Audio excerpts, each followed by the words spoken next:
Beberapa waktu lalu, rekaman CCTV yang merunut perjalanan rombongan Putri Chandrawati dan Brigadir J dari Magelang hingga Jakarta, juga pergerakan Verdi Sambo di rumah dinasnya, tayang di beberapa media.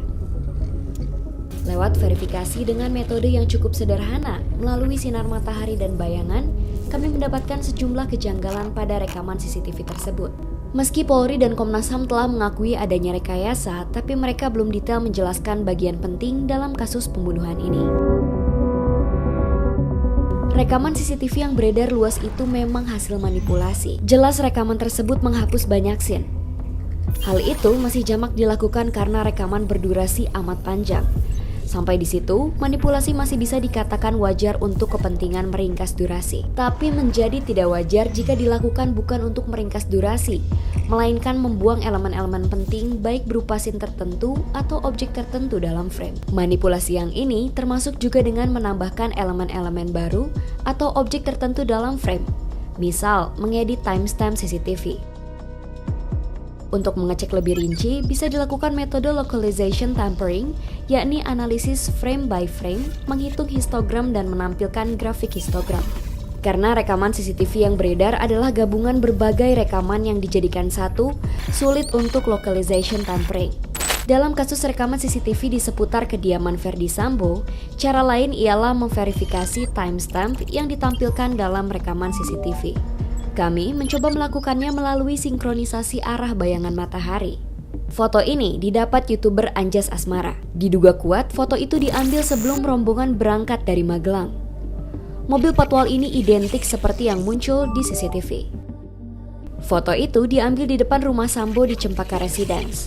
Kamera mengarah dari titik ini ke arah ini. Mobil ini menghadap dari timur ke barat. Jika disinkronkan dengan jam matahari, maka foto ini diperkirakan diambil sekitar jam 9.30. Analisis yang sama juga kami lakukan pada CCTV dalam perjalanan di batas kota utara Magelang. Speedcam Tol Semarang KM 431 dan rest area KM 86B di Tol Palimanan. Begitu juga pada rekaman CCTV saat Verdi Sambo pulang ke rumah. Rekaman ini disebut terjadi pada 15:29 waktu Indonesia Barat. Ini sinkron dengan jam matahari pada masa tersebut. Sambo tiba di rumah semenit kemudian. Lalu CCTV berikutnya menggambarkan rombongan dari Magelang datang pada 15:41 waktu Indonesia Barat. Di situ Putri, Yosua, dan Richard Eliezer terlihat turun dari mobil lalu melakukan tes PCR. Jam 15.49 adalah kali terakhir Yosua terlihat di CCTV. Dan kejanggalan itu pun muncul. Pada 17.05, Putri disebut pergi ke rumah dinas menggunakan MPV hitam. Laju gerak mobil ini terekam CCTV di sebuah rumah di Jalan Duren 3 Barat. Dalam rekaman itu, MPV yang ditumpangi Putri terekam pada 17.09. Jika mengecek bayangan matahari, waktu dalam CCTV itu tidak cocok. Kami coba mempertajam bayangan mobil ini sehingga terlihat outline bayang-bayang. Hasilnya tetap tidak sinkron dengan jam matahari.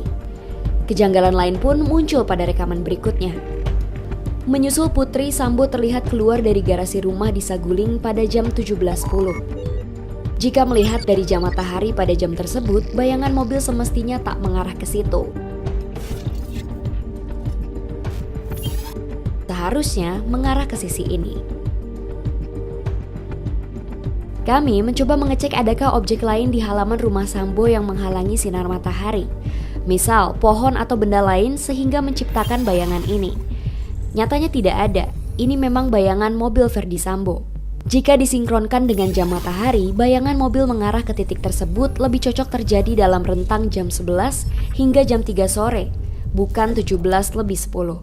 Kuat dugaan rekaman CCTV tidak diambil pada jam 5 sore, seperti yang tertera dalam CCTV tersebut. Indikasi kejanggalan ini sudah diendus Komnas HAM ketika mereka menerima rekaman itu. Ini kami nggak merasa puas dengan CCTV yang kami terima. Ya, itu dia akui misalnya ketika seolah-olah dia kan pergi ke satu tempat bukan rumah dinas ya. Terus kemudian kalau dilihat di CCTV itu kan patwalnya berhenti. Sebelumnya dibangun keterangan bahwa dia ditelepon setelah terjadi kekerasan seksual dan tembak-menembak. Tapi itu akhirnya diakuinya bahwa sebetulnya itu adalah skenario yang dia buat. Lantas siapa yang melakukan ini semua? Mabes Polri sudah terang-terangan menyebut rekaman CCTV tersebut adalah rekaman yang disita dan disusun oleh Polda Metro Jaya. Pada tanggal 22 Juli, PMJ melakukan prarekonstruksi di Aula BPMJ dengan didasari CCTV di rumah pribadi Saguling yang ditemukan oleh mereka dan sekitar TKP Duren 3 dengan berita acara pemeriksaan yang telah dilakukan oleh Metro Jaya berdasarkan hasil analisa penyidik Polda Metro Jaya. Saat itu penjelasannya Saudara FS tidak di TKP. Selanjutnya pada tanggal 23 Juli dilakukan olah TKP gabungan Polda Metro dan Bareskrim untuk melihat kesesuaian hasil prarekonstruksi. Hasil olah TKP ini menunjukkan inkonsistensi keterangan-keterangan dari prarekonstruksi yang dikumpulkan oleh penyidik Polda Metro Jaya. Sebelum beredar, rekaman CCTV sempat diputar Polda Metro Jaya saat mengundang Lembaga Perlindungan Saksi dan Korban atau LPSK. Pertemuan ini terjadi pada 29 Juli di ruang rapat Direktorat Reserse Kriminal Umum Polda Metro Jaya. Yaitu di 29 Juli itu ada rapat perihalnya tentang perlindungan korban kekerasan seksual perempuan dan anak. Rapat itu pada intinya tidak membahas hal umum menyangkut perlindungan terhadap perempuan dan anak menjadi korban kekerasan, tetapi dikhususkan itu membahas Ibu PC.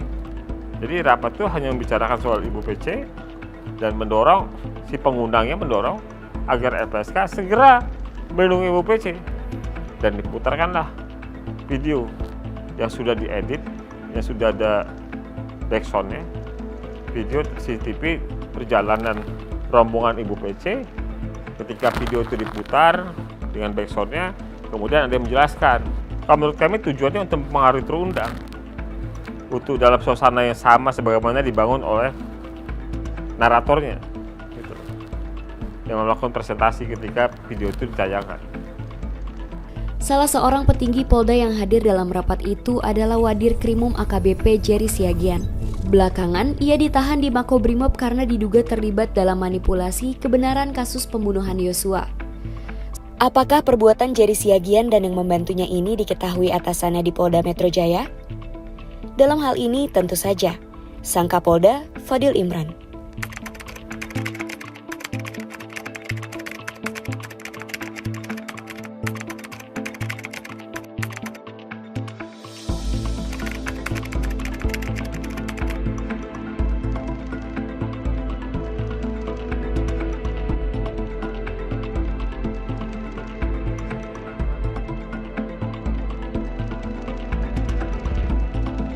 Saya Akwam, salah seorang produser yang terlibat dalam proyek liputan ini.